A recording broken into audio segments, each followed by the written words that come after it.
Alright, atin naman kumustahin itong project dito sa may Maa Flyover, Davao City. So, ating update ngayon, September 30 mga ka-viewers, para mahatid sa inyo kung ano na ang mga progress dito sa project na ito, na matagal-tagal na din ito na project, no? So, dito lang po ito sa may Maa, Magtuod at Crossing Diversion Road, Davao City, no? So, itong project na ito is ginastusan po ng bilyon-bilyon po ito ng DPWH. Itong flyover na ito ay may haba na 800 meters with 2 way 4 lanes. So ayan, tunghayan po natin ang ating update ngayon. At shout out nga pala sa worker dito ng GMAC Construction. Sa mga solid viewers at silent viewers natin, yan, shout out sa inyo. Ayan, like and share lang po sa ating video ngayon. Thank you so much at enjoy watching.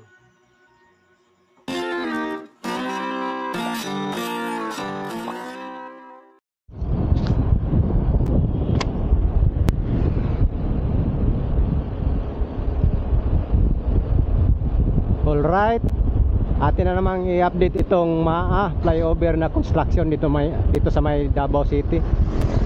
Tingnan natin kung saan na ba kaya ang progress dito. So nandito na tayo sa malapit, dito tayo nag-intro sa may gilid ng St.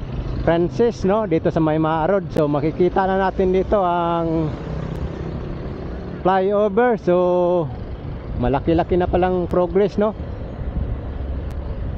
Kahit alam natin na itong project na ito is grabe ka bagal, no?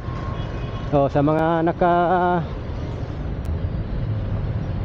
pagsubaybay nito, talagang matagal na itong project na ito.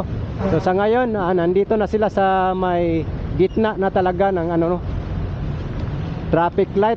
So ating update dito mga guys ang dito progress dito, no? So ayan, makikita na natin dito ang kasalukuyang sitwasyon sa kuan na to.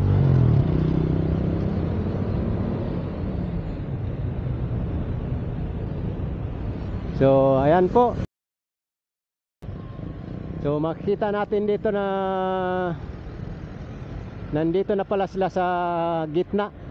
Yung dating traffic light papuntang Magtuod, nandyan na sila. So mula rito parang nakakalahati na sila. So ating update dito mga guys, dito banda sa may dyan banda sa may south na bahin, dito papuntang Ulas din, papuntang Buhangin, no? Okay, let's go mga ka-viewers.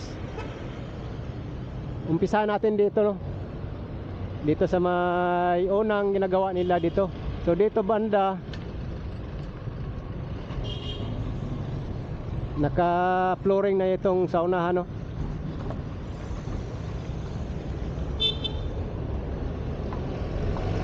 Ayan, no? Ito makikita natin dito. Dito sila nagumpisa dati.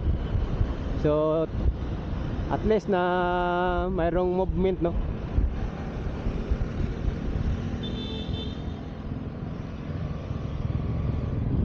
Mayroong movement dito. Okay.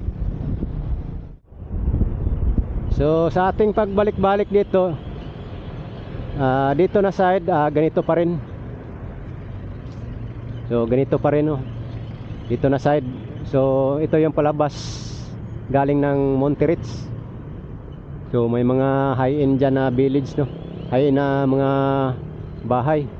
Okay, tuloy-tuloy tayo.